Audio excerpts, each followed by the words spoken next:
الحمد لله حمدا كثيرا طيبا مباركا فيه كما يحب ربنا ويرضى. أشهد أن لا إله إلا الله وحده لا شريك له، وأشهد أن سيدنا نبينا محمدا عبده ورسوله صلوات ربه وسلامه عليه. يا أيها الذين آمنوا اتقوا الله حق تقاته ولا تموتن إلا وأنتم مسلمون. السلام عليكم ورحمة الله وبركاته.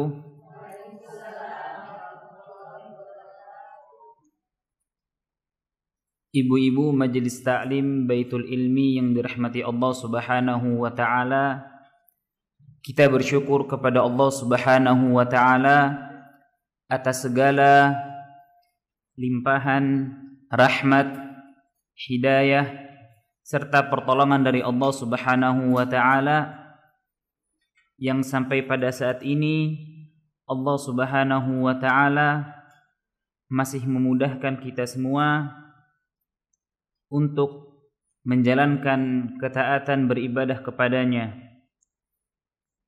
Segala puji bagi Allah Subhanahu wa Ta'ala yang telah memberikan kepada kita semua kenikmatan berupa kemudahan dalam menuntut ilmu, dan semoga Allah Subhanahu wa Ta'ala menjadikan kita semua orang-orang yang Allah Subhanahu wa Ta'ala golongkan dalam hadis Nabi Muhammad alaihi salatu wassalam, man salaka tariqan yaltamisu fihi ilman sahhalallahu lahu bihi tariqan ilal jannah. Semoga Allah Subhanahu wa Ta'ala menjadikan wasilah kita dalam menuntut ilmu ini sebagai salah satu jalan kemudahan bagi kita semua untuk menuju syurganya Allah Subhanahu wa Ta'ala. Amin ya rabbal alamin. Barakallahu fikum, ibu-ibu yang dirahmati Allah Subhanahu wa Ta'ala. Qadarullah, pada hari ini guru kita semua Al-Ustaz Abu Yaman hafizahullah ta'ala, qadarullah beliau lagi sakit, Bu. Jadi beliau meminta kepada saya untuk menggantikan pengajian beliau pada hari ini. Kita doakan semoga Allah Subhanahu wa Ta'ala segera memberikan kesehatan juga kesembuhan pada guru-guru kita semuanya. Amin amin ya rabbal alamin. Insyaallah pada pertemuan kali ini akan kita lanjutkan pembahasan kitab Al-Jadid Bisyarhi Kitab Tauhid karya Syekh Muhammad bin Abdul Aziz As-Sulaimani Al-Qar'awi. Barakallahu fikum. Di pertemuan yang sebelumnya telah dibahas dua dalil mengenai babu ma jaa fi dzabhi li ghairillah. Ada dua ayat yang telah menjelaskan tentang menyembelih untuk selain Allah Subhanahu wa Ta'ala. Di antara pembahasan-pembahasan sebelumnya ada ayat dan firman Allah Subhanahu wa Ta'ala dalam surah Al-An'am ayat 162 sampai 163. Allah Subhanahu wa Ta'ala berfirman, "Qul inna salati wa nusuki wa mahyaya wa mamati lillahi rabbil alamin. La syarika lahu wa bidzalika umirtu wa ana awwalul muslimin." Kemudian di ayat yang berikutnya Allah Subhanahu wa Ta'ala berfirman, "Fasalli lirabbika wanhar. Barakallahu fikum. Pada dua ayat ini al-muallif rahimahullahu ta'ala, yaitu penulis, menjelaskan kepada kita tentang bahwasanya seluruh kehidupan dan mati kita hanya dipersembahkan untuk Allah Subhanahu wa ta'ala. Al-muallif rahimahullahu ta'ala mencantumkan dua dalil ini bersumber dari Al-Quranul Karim, dari firman Allah Azza wa Jalla yang Allah Subhanahu wa ta'ala jelaskan dalam surah Al-An'am dan Al-Kautsar. Insyaallah pada hari ini akan kita lanjutkan pada dalil-dalil yang berikutnya.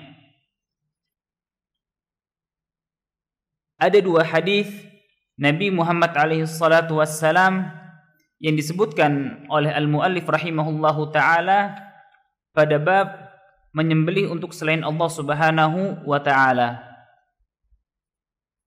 Kita baca hadisnya. Yang pertama, nomor 3, dari Ali radhiyallahu anhu. Beliau adalah Ali bin Abi Thalib radhiyallahu anhu, Abul Hasan, Khulafaur Rasyidin. Yang keberapa ibu-ibu? Yang keempat. Beliau adalah anak paman Rasulullah sallallahu alaihi wasallam, dan beliau radhiyallahu anhu dibunuh pada tahun 40 Hijriyah pada peperangan Siffin. Sahabat Ali radhiyallahu anhu, dia berkata, haddatsani Rasulullah sallallahu alaihi wasallam bi arba'i kalimatin la'ana Allahu man dhabaha li ghairillah wa la'ana Allahu man la'ana walidayhi wa la'ana Allahu man awa muhdithan wa la'ana Allahu man ghayyara manaral ardi. Sahabat Ali radhiyallahu ta'ala anhu, dia berkata bahwasanya Rasulullah sallallahu alaihi wasallam telah menyampaikan kepadaku, haddatsani Rasulullah sallallahu alaihi wasallam bi arba'i kalimatin, dengan 4 kalimat, dengan 4 pesan yang disampaikan Rasulullah sallallahu alaihi wasallam kepada sahabat Ali radhiyallahu anhu. Kata Rasulullah sallallahu alaihi wasallam, la'ana Allahu man dzabaha li ghairillah. Allah melaknat orang yang menyembelih untuk selain Allah Subhanahu wa ta'ala. Kemudian yang kedua, Rasulullah sallallahu alaihi wasallam berkata, wa la'ana Allahu man la'ana walidayhi. Allah melaknat orang yang melaknat kedua orang tuanya. Dan yang ketiga, wa la'ana Allahu man awa muhdithan. Allah melaknat orang yang melindungi orang yang berbuatan bid'ah. Dan yang terakhir, wa la'ana Allahu man ghayyara manaral ardi. Dan Allah Subhanahu wa ta'ala melaknat orang yang mengubah tanda-tanda batas tanah. Hadis ini hadis sahih yang diriwayatkan oleh Al-Imam Muslim rahimahullahu ta'ala.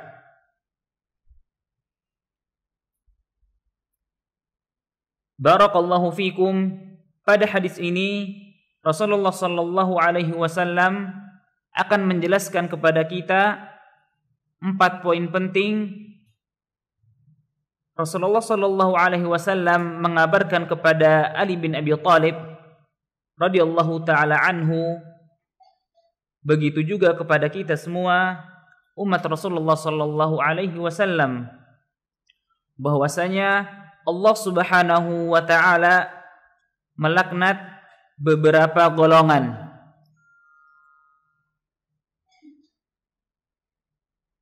Pada hadis ini Rasulullah sallallahu alaihi wasallam melaknat 4 golongan. Yang pertama, Allah melaknat orang yang menyembelih untuk selain Allah.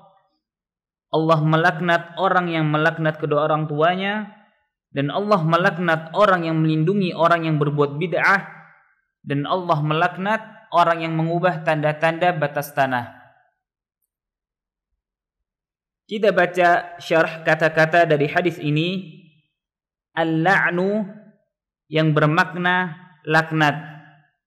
Kata muallif rahimahullahu ta'ala, jika laknat itu dari Allah Subhanahu wa ta'ala, maka ia berarti pengusiran dan menjauhkan dari rahmat Allah Subhanahu wa ta'ala.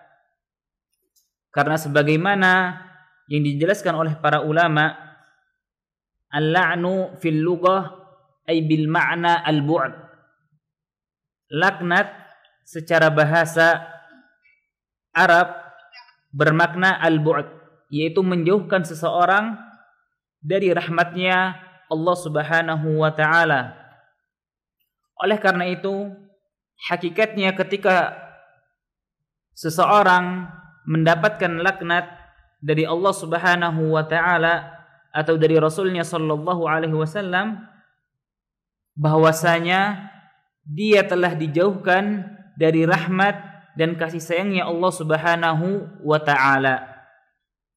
Dan kata para ulama, jikalau kalimat laknat ini disebutkan dalam suatu hadis atau disebutkan dalam suatu ancaman yang redaksinya itu dari Al-Qur'anul Karim atau dari hadis-hadis Nabi Muhammad SAW, ini menandakan bahwasanya orang yang terlaknat adalah orang-orang yang melakukan dosa-dosa besar kepada Allah Subhanahu wa ta'ala. Ini laknat jika dari Allah Subhanahu wa ta'ala. Sedangkan dari makhluk, maka berarti mendoakan agar tertimpa laknat dan juga berarti cacian. Sebagaimana yang biasanya kita dengarkan atau sering tak sengaja kita dengar dari media sosial ataupun ketika kita hidup di masyarakat, beberapa kaum muslimin ataupun masyarakat seringkali mengatakan, saya laknat kamu seperti ini, saya katakan kamu seperti ini. Ini adalah salah satu bentuk sighah-sighah pencelaan seseorang terhadap saudaranya yang lainnya. Oleh karena itu, kalimat laknat dari Allah Subhanahu wa ta'ala ataupun dari manusia sama-sama memiliki konotasi yang negatif. Jikalau dari Allah Subhanahu wa ta'ala, ini mengabarkan kepada kita bahwasanya orang yang dilaknat adalah orang yang akan mendapatkan ancaman dan dosa besar dari Allah Subhanahu wa ta'ala. Kemudian syarah kata yang berikutnya, dzabaha li ghairillah, menyembelih untuk selain Allah. Maksud dari menyembelih untuk selain Allah adalah mengalirkan darah hewan sembelihan sebagai bentuk mendekatkan diri dengannya kepada selain Allah Subhanahu wa ta'ala. Baik nama Allah Subhanahu wa ta'ala disebutkan ketika menyembelihnya atau tidak. Oleh karena itu, kapan seseorang bisa dikatakan bahwasanya dia menyembelih kepada selain Allah Subhanahu wa ta'ala? Maka hakikatnya secara zahir seorang muslim tidak bisa menghukumi muslim yang lainnya bahwasanya dia menyembelih untuk selain Allah Subhanahu wa ta'ala. melainkan dengan tanda-tanda tertentu. Karena bentuk mendekatkan diri kepada Allah Subhanahu wa taala ini adalah sebagai bentuk amalan-amalan hati, dan amalan-amalan hati tidak ada yang mengetahuinya melainkan Allah Subhanahu wa taala. Akan tetapi setiap dari kita bisa melihat tanda-tanda kalaulah orang ini melakukan penyembelihan selain kepada Allah Subhanahu wa taala.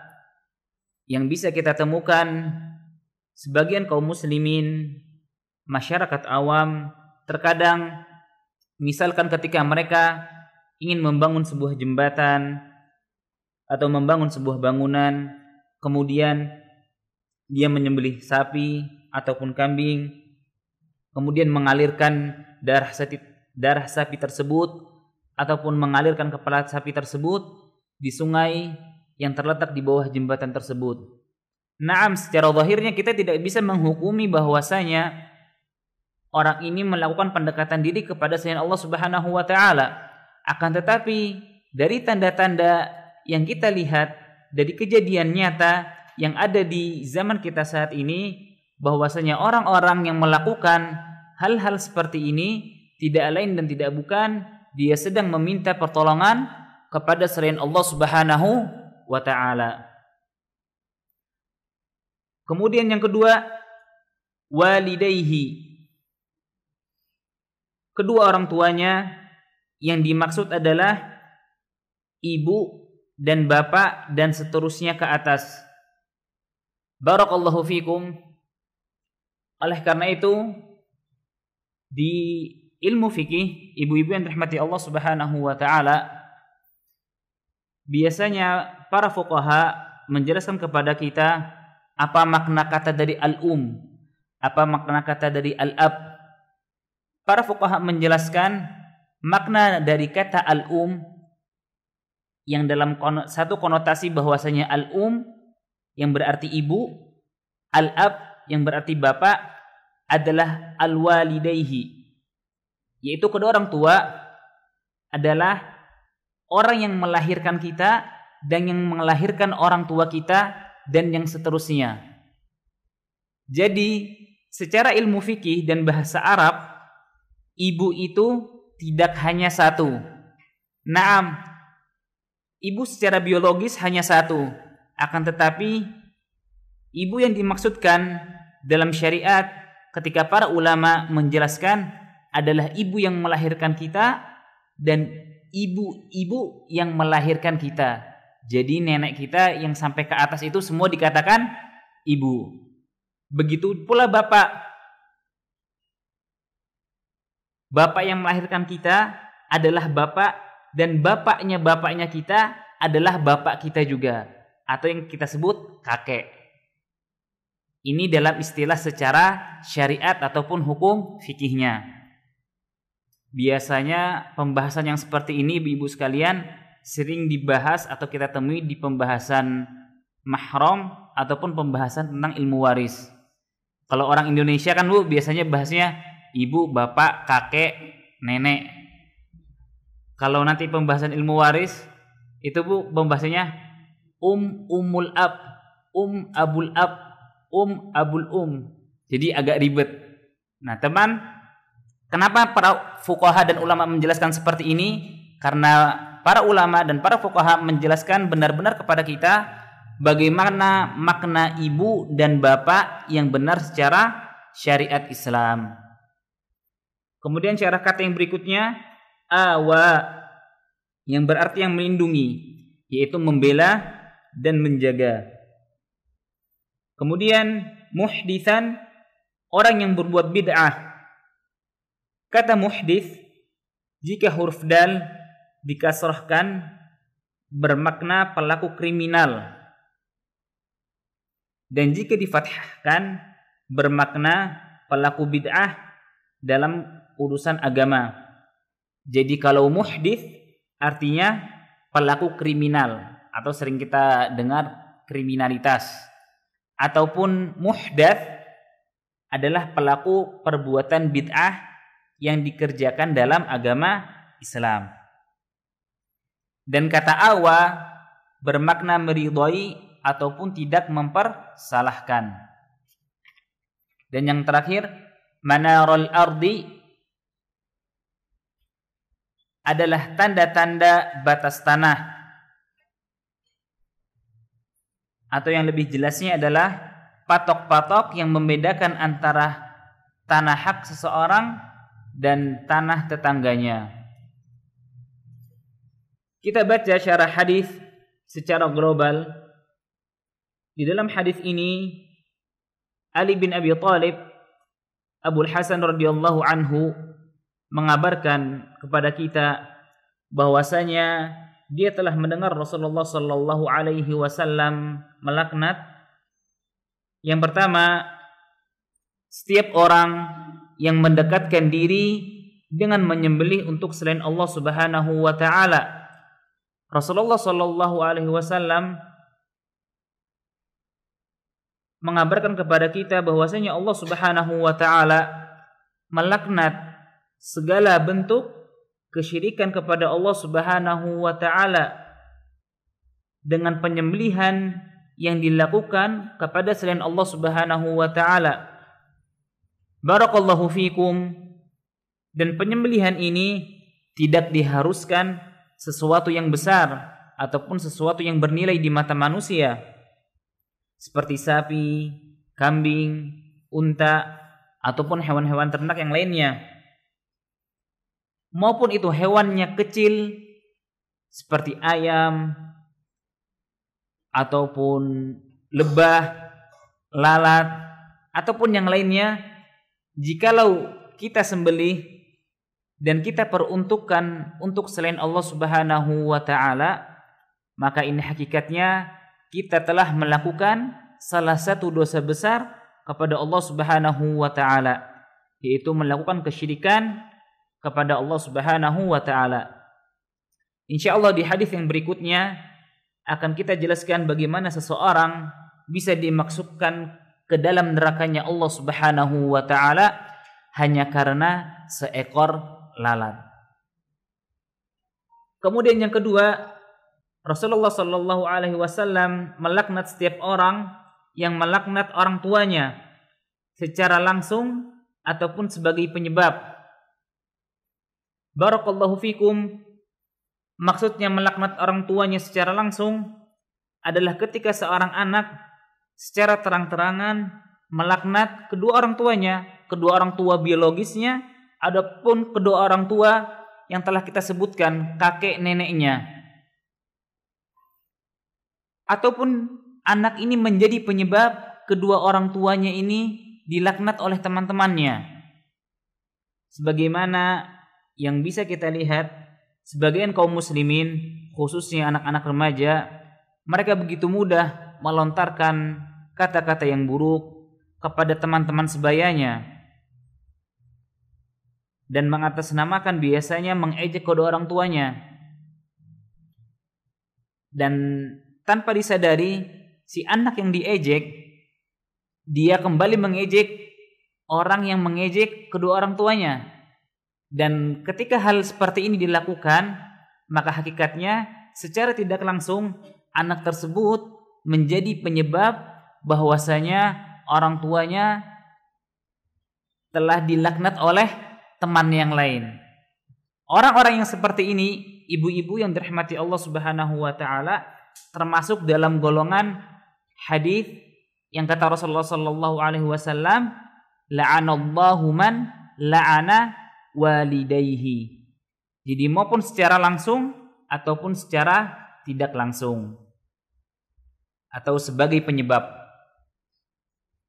Kemudian yang ketiga, setiap orang yang membela pelaku kriminal dan melindunginya, Rasulullah sallallahu alaihi wasallam pun melaknatnya. Masya Allah, kalau kita lihat ibu-ibu yang dirahmati Allah Subhanahu wa taala, begitu banyak di negeri kita pun saat ini orang-orang yang melakukan kriminalitas, akan tetapi mereka tetap dilindungi.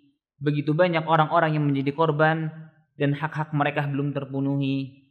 Maka hal-hal yang seperti ini terkadang orang awam merasa biasa saja.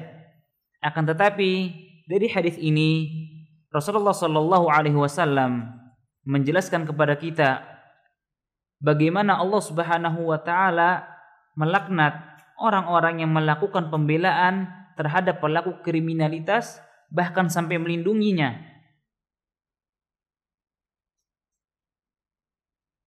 Dan yang keempat, Rasulullah Shallallahu Alaihi Wasallam melaknat setiap orang yang mengubah tanda-tanda batas tanah untuk merampas tanah milik orang. Kata Rasulullah Shallallahu Alaihi Wasallam, "La'anallahu man ghayyara manaral ardi." Allah melaknat orang yang mengubah tanda-tanda batas tanah. Mungkin secara zahir hal ini merupakan hal yang remeh atau hal yang biasa saja ketika seorang muslim tidak mengenal syariat-syariat Islam, ketika seorang muslim tidak mengenal hukum-hukum Allah Subhanahu wa taala. Tapi kalau kita lihat dari poin yang kedua, poin yang ketiga, dan poin yang keempat, semua ini berhubungan erat dengan bagaimana kita melakukan hubungan baik kepada sesama manusia. Oleh karena itu, agama kita, agama Islam, yang kata Allah Subhanahu wa taala, "Al-yawma akmaltu lakum dinakum wa atmamtu 'alaikum ni'mati wa raditu lakumul Islam madina." Kata Allah Subhanahu wa taala, pada hari ini aku sempurnakan agama kalian dan aku ridai terhadap agama kalian ini. Kita lihat ibu-ibu yang dirahmati Allah Subhanahu wa taala, dalam agama kita Allah dan Rasulnya menjelaskan kepada kita bagaimana membangun hubungan yang baik kepada Allah Subhanahu wa taala. Dan tak sampai situ saja, Rasulullah Shallallahu Alaihi Wasallam juga menjelaskan kita bagaimana seorang muslim dia berbuat baik kepada tetangganya, bagaimana dia berbuat baik kepada saudara muslim yang lainnya. Dari hadis ini saja, kalau kita lihat poin yang paling banyak yang kaitannya erat antara hubungan manusia dengan manusia yang lainnya ataupun manusia dengan Rabb-nya, yang paling banyak adalah bagaimana dalam hadis ini menjelaskan kita seorang muslim bisa menjaga hubungannya, menjaga sikapnya, menjaga perilakunya kepada muslim yang lainnya. Oleh karena itu, di antara bentuk ketaatan, keimanan kita kepada Allah Subhanahu wa taala adalah bagaimana hablum minan nas, hubungan kita kepada manusia juga bisa baik. Barakallahu fikum.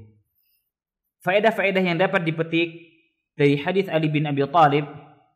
Yang pertama, diharamkannya menyembelih untuk selain Allah Subhanahu wa taala. Kemudian yang kedua, diharamkannya melaknat kedua orang tua, baik secara langsung atau sebagai penyebab. Sebagai penyebab sudah paham ya ibu-ibu, contohnya yang tadi seperti yang saya sebutkan. Yang ketiga, diharamkannya membela dan melindungi para penjahat dan rela dengan bid'ah-bid'ah. Di poin 3 ini ada tambahan, yaitu rela dengan bid'ah-bid'ah. Tentunya kita sebagai kaum muslimin ketika melihat perbuatan-perbuatan yang tidak ada contohnya dalam agama kita, yang sebelumnya belum dicontohkan oleh Nabi kita Nabi Muhammad SAW, telah sepantasnya kita untuk meninggalkannya dan kita tidak mengerjakannya. Karena Rasulullah SAW bersabda, "Man ahdatsa fi amrina hadza ma laysa minhu fahuwa raddun." Kata Rasulullah SAW, barang siapa yang membuat suatu perkara baru dalam agama ini dan itu bukan dari Rasulullah SAW, fahuwa raddun, maka itu tertolak. Dan begitu pula kita sebagai kaum muslimin, kalaulah kita tidak bisa mengingkari hal-hal yang tersebut dengan perbuatan dan lisan kita, setidaknya kita bisa mengingkari dengan hati kita.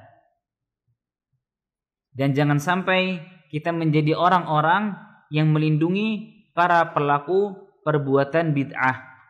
Dan kalau bisa kita menasihati mereka dengan perkataan yang baik, dengan nasihat-nasihat yang baik. Kemudian poin yang keempat, diharamkannya mengubah tanda-tanda batas tanah untuk merampas tanah orang lain.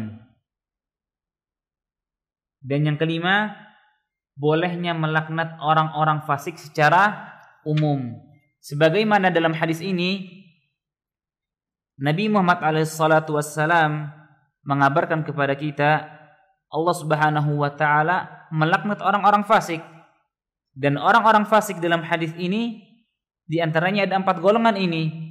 Orang-orang yang melakukan kesyirikan kepada Allah Subhanahu wa taala, orang-orang yang melaknat kedua orang tuanya, orang-orang yang melindungi orang-orang yang berlaku bid'ah ataupun kriminalitas, dan Allah Subhanahu wa taala melaknat orang-orang yang melakukan pemindahan batas hak tanah orang lain.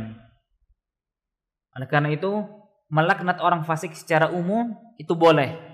Akan tetapi melaknat orang fasik secara personalitas itu lebih baiknya ditinggalkan, karena ada seorang muslim, naam dia orang fasik, dia melakukan kejahatan, akan tetapi seorang muslim bisa menjaga lisannya agar tidak menyakiti hati saudara muslim yang lainnya, walaupun kita tahu bahwasanya itu perbuatan kefasikan.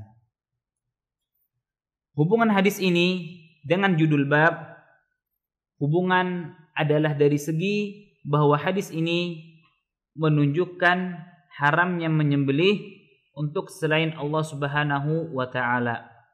Karena apa? Karena menyembelih adalah salah satu bentuk ibadah, dan memperuntukkan ibadah kepada selain Allah Subhanahu wa taala merupakan perbuatan syirik. Sebagaimana firman Allah Subhanahu wa taala, "Qul inna salati wa nusuki wa mahyaya wa mamati lillahi rabbil alamin." Kemudian kata Allah Subhanahu wa taala, "La syarikalah wa bidzalika umirtu wa ana awwalul muslimin." Sesungguhnya salatku, ibadahku, hidup dan matiku hanyalah untuk Allah Subhanahu wa taala, Tuhan Rabbul Alamin, Tuhan semesta alam. Tidak ada sekutu baginya. Itulah yang diperintahkan kepadaku. Aku adalah orang yang pertama dalam kelompok orang-orang muslim. Barakallahu fikum. Bisa difahami ya Ibu hadis yang ketiga ini? Kita lanjutkan ke hadis yang keempat. Hadis yang berikutnya adalah hadis yang terakhir yang disebutkan oleh al-muallif rahimahullahu taala pada bab tentang menyembelih untuk selain Allah Subhanahu wa taala. Yang insyaallah pada hadis ini akan kita dengarkan bagaimana kisah seseorang dia masuk ke nerakanya Allah Subhanahu wa taala hanya karena seekor lalat, hanya seekor hewan yang begitu kecil yang mungkin dianggap remeh oleh sebagian masyarakat. Dan kita juga akan mendengarkan bagaimana seorang muslim dimasukkan ke surganya Allah Subhanahu wa taala juga karena seekor lalat. Dari Tariq bin Syihab, beliau adalah Abu Abdullah, dan beliau sempat melihat Nabi SAW, tetapi tidak sempat mendengar dari beliau sallallahu alaihi wasallam, dan beliau wafat pada tahun 83 Hijriah. Kalau beliau sempat melihat Nabi, ibu-ibu yang dirahmati Allah Subhanahu wa taala, berarti termasuk sahabat atau bukan, Bu? Termasuk sahabat. Karena pengertiannya sahabat adalah man laqiyan Nabi alaihi salatu wassalam, barang siapa yang dia melihat Nabi Muhammad SAW dan dia beriman kepada Nabi Muhammad SAW dan dia mati di atas keislaman. Jikalau 3 syarat ini terpenuhi, dia melihat Nabi Muhammad SAW, kemudian beriman kepada Nabi Muhammad SAW dan mati di atas keislaman, maka kita hukumi orang ini adalah sahabat walaupun dia bertemu Nabi Muhammad SAW hanya sebentar saja. Dari Tariq bin Syihab bahwasanya Rasulullah SAW bersabda, "Dakhalal jannata rajulun fi dhubabin wa dakhalan nara rajulun fi dhubabin." Qalu, "Kaifa ya Rasulullah?" Qala, "Marra rajulani ala qaumin lahum sanamun la yujawizuhu ahadun hatta yuqarriba lahu syai'an. Faqalu li ahadihima qarrib. Qala laysa indi syai'un uqarribu. Qalu lahu qarrib walau dhubaban. Faqarraba dhubaban fakhallu sabilahu fadakhala an-nar. Wa qalu lil akhar qarrib. Faqala ma kuntu liuqarribu li ahadin syai'an dunallahi azza wa jalla. Fadarabu unuqahu fadakhalal jannah. Rasulullah sallallahu alaihi wasallam bersabda, seorang laki-laki masuk surga karena seekor lalat, dan seorang laki-laki lain masuk neraka juga karena seekor lalat. Barakallahu fikum. Jadi di hadis ini, ibu-ibu yang dirahmati Allah Subhanahu wa taala, Rasulullah akan menjelaskan kepada kita ada dua permisalan. Yang pertama, ada seseorang yang dimasukkan ke dalam surganya Allah Subhanahu wa taala karena apa, Bu? Karena seekor lalat. Dan misal yang kedua,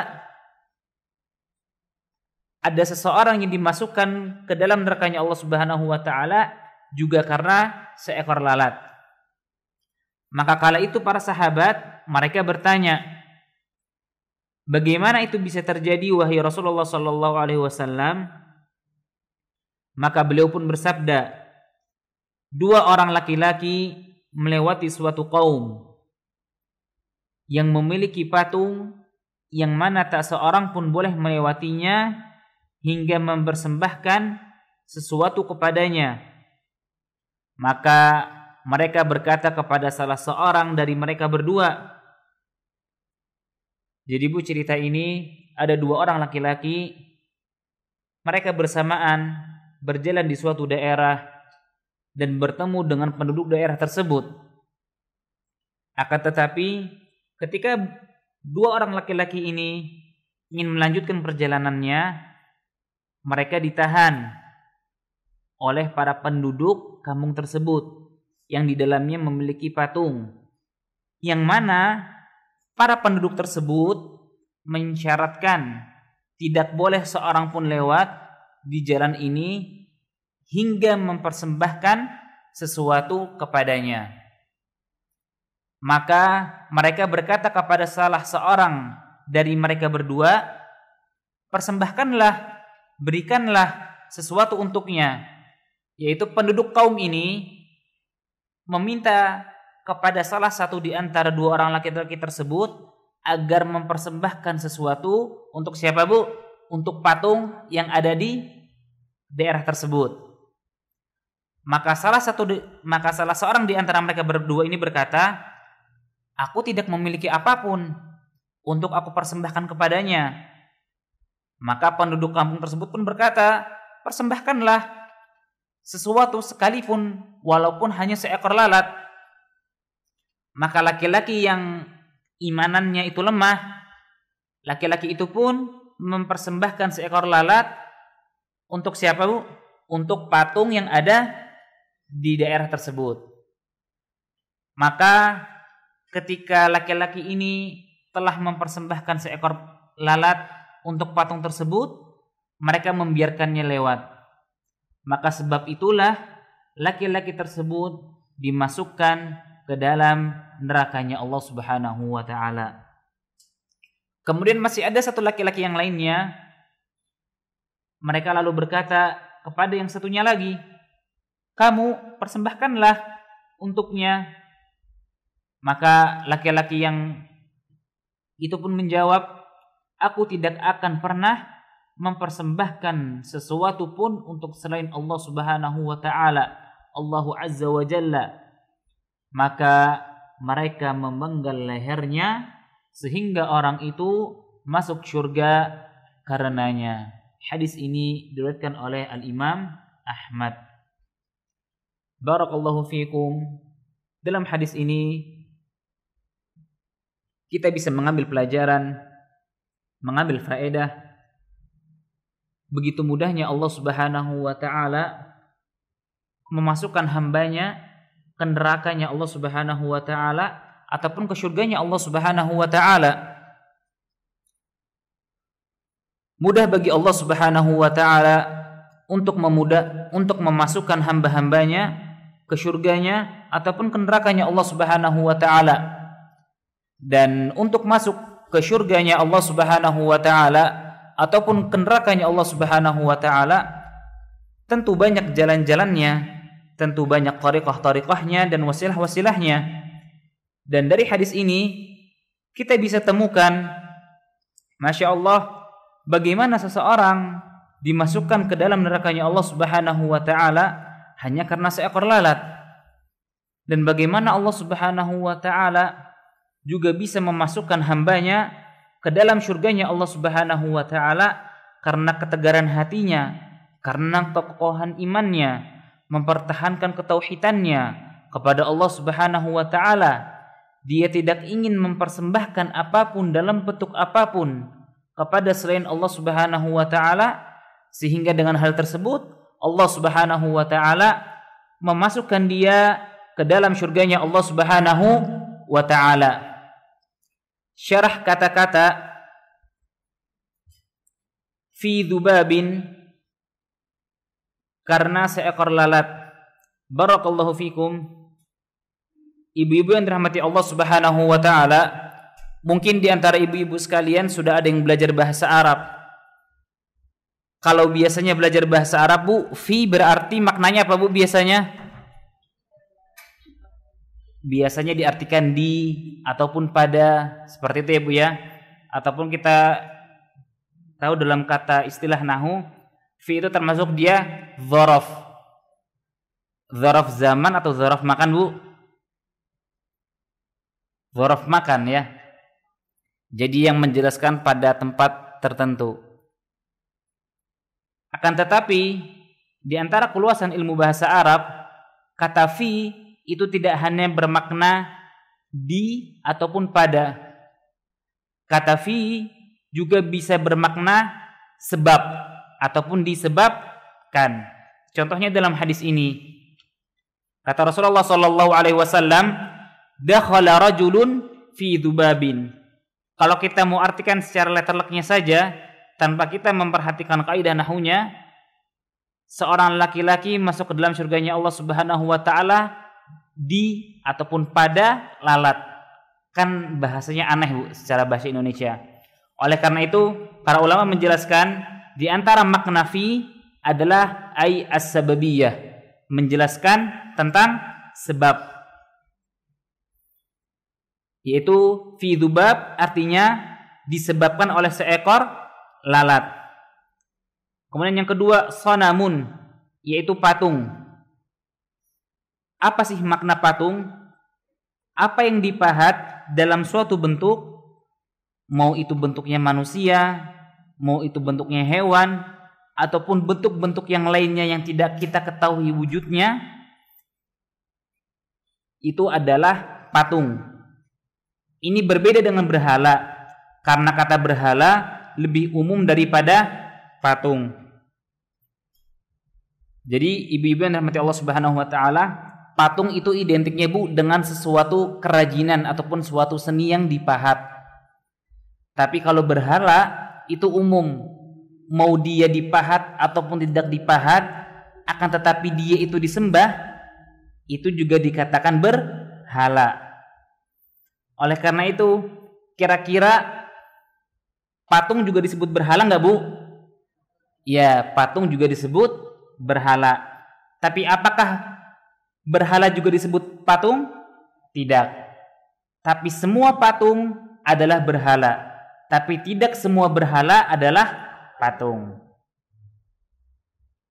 Kemudian yang ketiga, la yujawizuhu, tidak boleh melewatinya atau tidak boleh melaluinya. Dari kata jawaza yujawizu. Kemudian kosakata yang keempat, qarraba, artinya mempersembahkan. Atau dari secara bahasa artinya qarraba, dekat atau mendekatkan, dari kata qarib. Mempersembahkan sesuatu untuk patung tersebut sebagai pendekatan diri kepadanya. Kemudian yang kelima, khallu sabilahu, mereka membiarkannya lewat. Maksudnya mereka membiarkannya lewat, membiarkannya pergi, membiarkannya berlalu lalang. Kemudian kosakata yang terakhir, darabu unuqahu, mereka memenggal lehernya. Maksudnya darabu unuqahu adalah mereka membunuhnya. Barakallahu fikum. Ibu-ibu yang dirahmati Allah Subhanahu wa taala, kata daraba biasanya berartinya apa, Bu? Daraba Zaidun Amron. Artinya apa, Bu? Biasanya Zaid memukul Amr. Akan tetapi bahasa Arab itu tidak kita bisa artikan melainkan ketika kita melihat konteksnya secara umum. Sebagaimana dalam hadis ini, darabu unuqahu, memukul lehernya. Ketika kita memaknainya bukan memukul, Bu, tapi memenggal. Begitu pula misalkan contoh yang lainnya, Muhammadun daraba al-qurrata birrijli. Muhammad, kalau kita artikan secara letterlek saja, Bu, Muhammad memukul bola dengan kakinya. Enak didengar gak, Bu? Kurang enak. Tapi kalau kita artikan menendang, ya enak artinya. Jadi seperti itu, Bu. Di antara bentuk keluasan bahasa Arab. Barakallahu fikum. Kemudian kita baca syarah hadis secara global. Nabi SAW mengabarkan kepada kita, kepada umatnya, kepada para sahabatnya, bahwasanya ada dua orang laki-laki, dan sepertinya dua orang laki-laki ini dari Bani Israel, yang mana Rasulullah SAW menjelaskan hadis ini pada kisah-kisah yang telah terjadi di masa-masa yang lampau, yang mana dua orang laki-laki tersebut melewati sekelompok orang yang memiliki sebuah patung atau sesembahan.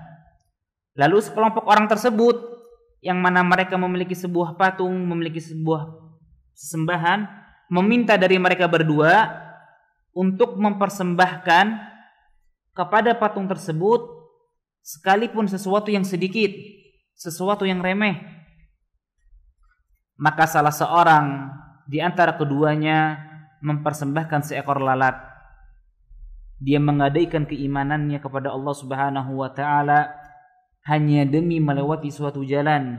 Dia relakan ketauhidannya kepada Allah Subhanahu wa taala hanya demi keridhaan orang-orang tersebut, yang akhirnya menjadikan dia dimasukkan ke dalam nerakanya Allah Subhanahu wa taala. Na'udzubillah tsumma na'udzubillah. Dan itu memastikan dirinya masuk ke dalam nerakanya Allah Subhanahu wa taala.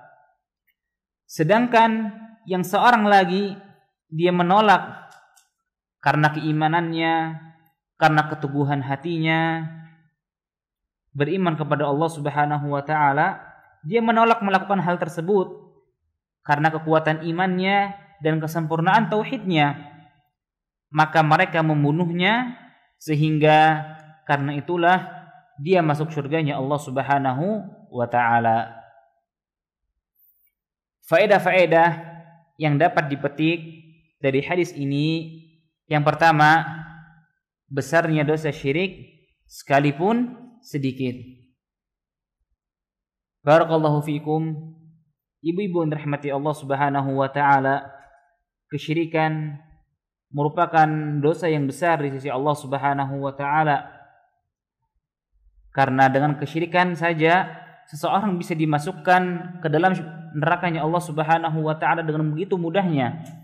Oleh karena itu, jangan sampai kita sekali-kali saja menyepelekan yang namanya kesyirikan.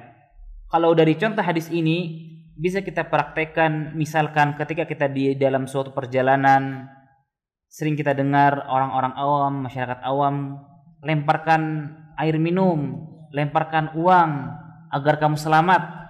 Boleh nggak Bu dipercaya hal seperti ini? Nggak boleh.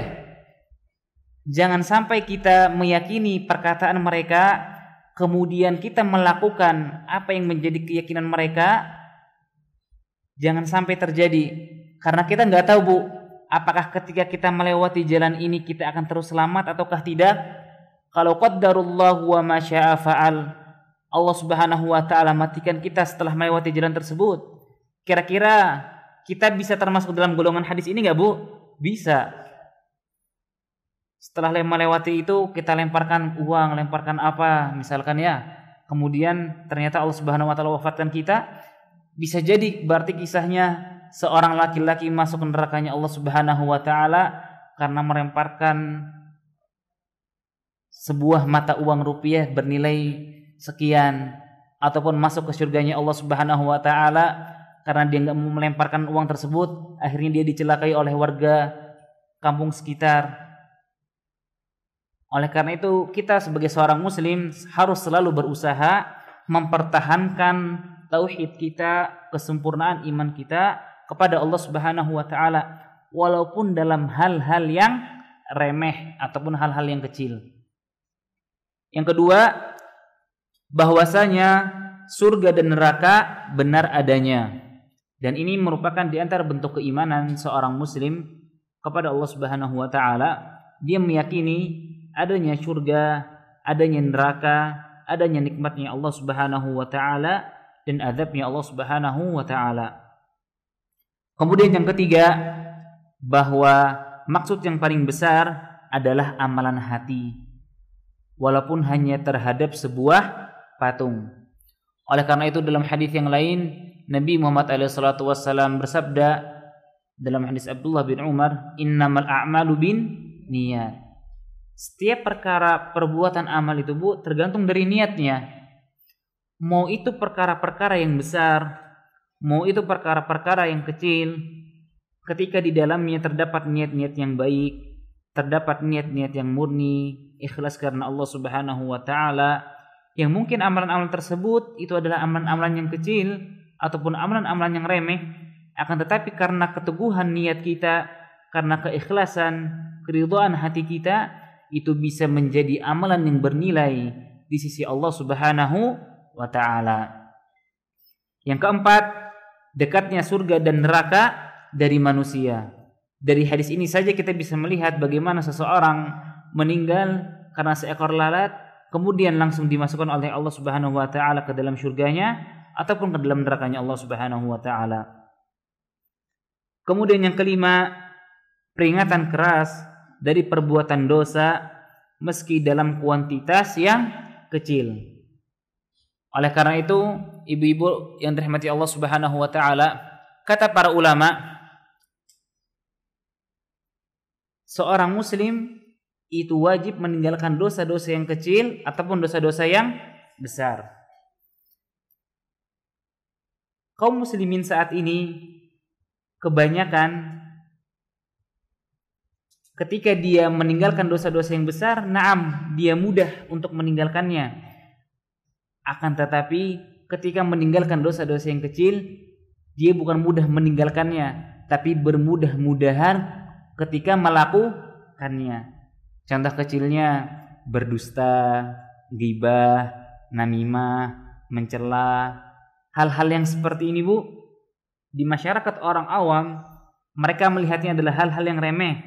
Akan tetapi perlu diketahui, ketika dosa kecil yang kita lakukan secara berulang-ulang, kita sering melakukannya, ataupun kita meremehkannya dan kita tidak merasa berbuat dosa ketika mengerjakannya, kata para ulama, dosa yang tadinya kecil bisa menjadi besar karena pengulangan ataupun karena kita meremehkannya. Oleh karena itu, kita sebagai muslim jangan pernah meremehkan yang namanya dosa. Walaupun kita anggap itu dosa kecil, jangan sampai kita meremehkan. Karena ketika kita meremehkan ataupun kita sering melakukannya berulang-ulang, itu bisa menjadi dosa besar bagi diri kita. Barakallahu fikum. Kemudian yang keenam, penjelasan tentang luasnya ampunan Allah Subhanahu wa taala dan kerasnya adabnya Allah Subhanahu wa taala. Oleh karena itu di ayat yang lain Allah Subhanahu wa taala juga berfirman, "Qul ya ibadiyalladzina asrafu ala anfusihim la taqnatu min rahmatillah innallaha yaghfirudz dzunuba jami'a innahu huwal ghafurur rahim." Kata Allah Subhanahu wa taala memanggil hamba-hambanya, dan pada ayat ini Allah Subhanahu wa taala berbeda dengan ayat-ayat yang lainnya. Di ayat-ayat yang lainnya Allah Subhanahu wa taala ketika memanggil hamba-hambanya beliau katakan ya ayyuhalladzina amanu. Tapi di ayat ini Allah Subhanahu wa taala katakan ya ibadiyalladzi. Kata Allah Subhanahu wa taala wahai hamba-hambaku. Kata Allah Subhanahu wa taala ya ibadiyalladzina asrafu ala anfusihim. Allah tidak memanggil hamba-hambanya yang beriman dan melaksanakan ketaatan ibadah kepadanya, tidak, tapi kata Allah Subhanahu wa taala wahai hamba-hambaku yang melampaui batas, kata Allah Subhanahu wa taala la taqnatu min rahmatillah. Janganlah kalian berputus asa dari rahmatnya Allah. Karena apa? Innallaha yaghfirudz dzunuba jami'a. Ampunannya Allah itu luas dan Allah Subhanahu wa taala mampu mengampuni seluruh dosa-dosa kalian. Karena apa? Innahu huwal ghafurur rahim. Karena Allah Subhanahu wa taala adalah Rabb yang Maha Pengampun lagi Maha Penyayang. Allah Subhanahu wa taala pun ketika seorang hamba melakukan dosa dan kemaksiatan, Allah menjelaskan inna adzabi lasyadid. Bahwasanya adabnya Allah adab yang keras dan pedih. Kemudian faedah yang terakhir bahwa amal-amal perbuatan itu tergantung pada penutupnya, pada akhirnya, pada khatimahnya. Oleh karena itu Rasulullah Shallallahu Alaihi Wasallam memberikan kepada kita wejangan sebuah doa agar kita dimatikan dalam keadaan husnul khatimah. Apa bu doanya bu? Allahumma inna nas'aluka husnal khatimah. Ya, kita meminta kepada Allah Subhanahu wa taala agar apa? Agar Allah Subhanahu wa taala mewafatkan kita di atas husnul khatimah, di atas kematian yang baik, di atas ketaatan beribadah kepada Allah Subhanahu wa taala. Kam min unasin, berapa banyak dari manusia yang kita lihat dia begitu taat dalam kehidupannya sehari-hari, akan tetapi Allah wafatkan dalam keadaan yang buruk, akhir hayatnya hayat yang buruk. Begitu pula kam min unasin, begitu banyaknya manusia yang mungkin semasa hidupnya secara zahirnya manusia menilai dirinya melakukan dosa-dosa dan keburukan dan kemaksiatan, akan tetapi di akhir-akhir hayatnya dia begitu semangat menjalankan ketaatan kepada Allah Subhanahu wa taala, mendermakan jiwa raganya, hartanya untuk Allah Subhanahu wa taala, yang akhirnya Allah Subhanahu wa taala wafatkan dia di atas keadaan husnul khatimah. Semoga Allah Subhanahu wa taala wafatkan kita semua dalam keadaan husnul khatimah. Amin amin ya rabbal alamin. Kemudian yang terakhir, hubungan hadis ini dengan judul bab, hubungannya adalah dari segi bahwa hadis ini menunjukkan haramnya menyembelih untuk selain Allah Subhanahu wa taala sebagai pendekatan diri dan pengagungan. Jadi kita menyembelih kepada selain Allah Subhanahu wa taala, mau itu bentuknya pendekatan diri ketaatan ataupun hanya sekedar pengagungan saja, tidak dalam bentuk ketaatan, mau itu hal yang besar ataupun yang kecil, hal yang remeh ataupun tidak, maka ini tidak diperbolehkan dalam syariat Islam. Karena apa? Karena menyembelih adalah ibadah dan memperuntukkan ibadah kepada selain Allah adalah suatu kesyirikan. Allah Subhanahu wa taala berfirman, "Fashalli li rabbika wanhar." Maka laksanakanlah salat karena Tuhanmu dan berkurbanlah. Penting dicermati, hadis ini tidak bertentangan dengan firman Allah Subhanahu wa taala. Kata Allah Subhanahu wa taala, "Illa man ukriha wa qalbuhu mutmainnun bil iman." Jadi hadis-hadis yang telah kita baca ini tidak bertentangan dengan ayat-ayat Allah Subhanahu wa taala.